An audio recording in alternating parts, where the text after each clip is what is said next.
अच्छा, एक नागरिक होने के नाते हमें कई अधिकार मिले हैं, है ना? पर क्या हमने कभी ये सोचा है कि ये अधिकार आते कहाँ से हैं और इसके बदले में देश हमसे क्या चाहता है?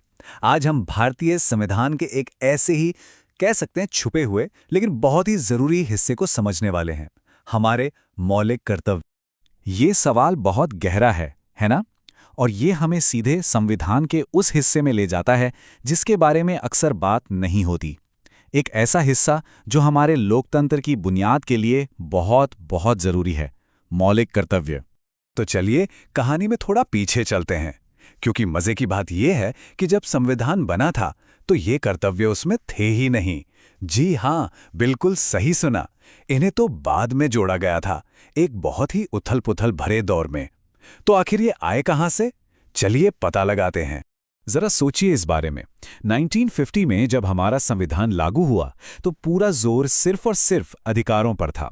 मतलब सरकार की नागरिकों के प्रति क्या जिम्मेदारी है, लेकिन नागरिकों की देश के प्रति क्या जिम्मेदारी है, इस पर एक शब्द भी नहीं था। ये तो एक तरफा बात हो गई है ना? तो फिर ऐसा क्या हुआ कि इन्हें लाना पड़ा? वजह थी एक राष्ट्रीय आपातकाल। 70 के दशक की सियासी हलचल ने एक बात साफ कर दी कि एक मजबूत देश के लिए अधिकारों के साथ साथ जिम्मेदारियों का होना भी जरूरी है, और यहीं से इन मौलिक कर्तव्यों का जन्म हुआ। और फिर सालों बाद इसमें एक और बहुत जरूरी कर्तव्य जोड़ा गया। तो आखिर वो कौन से कर्तव्य हैं जिन्हें संविधान में जगह देना इतना जरूरी हो गया? एक नागरिक के तौर पर हमसे क्या उम्मीद की जाती है? चलिए अब जरा इन 11 कर्तव्यों पर एक नजर डालते हैं। हाँ, तो कुल 11, ये है वो खास नंबर। 11 ऐसे कर्तव्य जो एक जिम्मेदार भारतीय नागरिक होने का मतलब बताते हैं। आइए इन्हें थोड़ा और समझते हैं।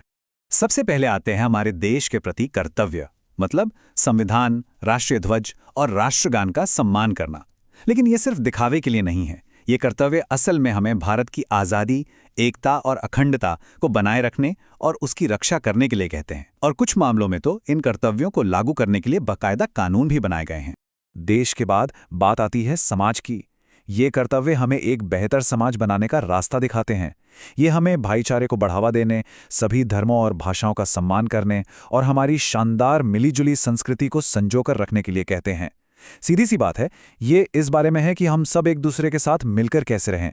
और फिर आते हैं वो कर्तव्य जो हमसे, यानी हर एक व्यक्ति से जुड़े हैं, जैसे कि हमारे पर्यावरण की रक्षा करना, वैज्ञानिक सोच को अपनाना और सरकारी संपत्ति को नुकसान ना पहुंचाना।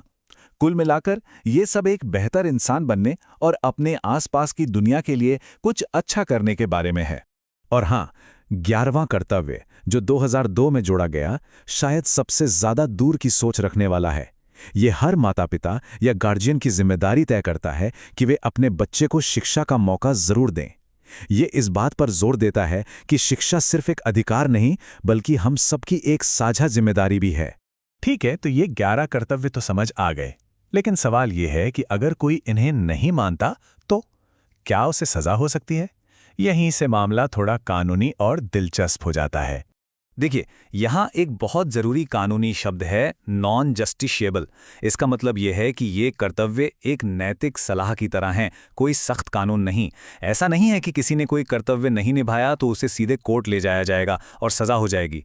आप इन कर्तव्यों को सीधे तौर पर कानून के जरिए लागू नहीं करवा सकते। खैर, सीधे तौर पर तो नहीं, लेकिन इसका मतलब ये भी नहीं है कि ये बेअसर हैं। इन्हें एक नींव समझिए। संसद इन कर्तव्यों से प्रेरणा लेकर खास कानून बना सकती है और बनाती भी है। जैसे पर्यावरण की रक्षा का कर्तव्य है ना, उसी के आधार पर वन्यजीव संरक्षण अधिनियम जैसे बड़े और असरदार कानून बने हैं। और यहाँ एक छोटा सा मजेदार फैक्ट, क्या आपको पता है कि टैक्स चुकाने को भी एक मौलिक कर्तव्य बनाने की बात हुई थी? जी हाँ, जिस कमेटी ने इन कर्तव्यों की सिफारिश की थी उसने ये भी कहा था, लेकिन फाइनल लिस्ट से इसे हटा दिया गया। अब क्यों हटाया गया होगा, इसका अंदाजा हम लगा ही सकते हैं। तो अब सवाल ये उठता है कि अगर इन कर्तव्यों को तोड़ने पर किसी पर सीधा केस नहीं हो सकता, तो फिर अदालतों के लिए ये जरूरी क्यों है? कोर्ट में इनकी क्या अहमियत है? और यहीं पे इनकी असली ताकत सामने आती है। अदालतें इन कर्तव्यों को एक गाइड की तरह इस्तेमाल करती हैं, कानूनों को समझने और उनकी व्याख्या करने के लिए। जैसे MC मेहता का केस लीजिए। सुप्रीम कोर्ट ने पर्यावरण की रक्षा वाले कर्तव्य का इस्तेमाल करके ही ये आदेश दिया कि सभी स्कूलों में पर्यावरण की शिक्षा देना अनिवार्य होगा।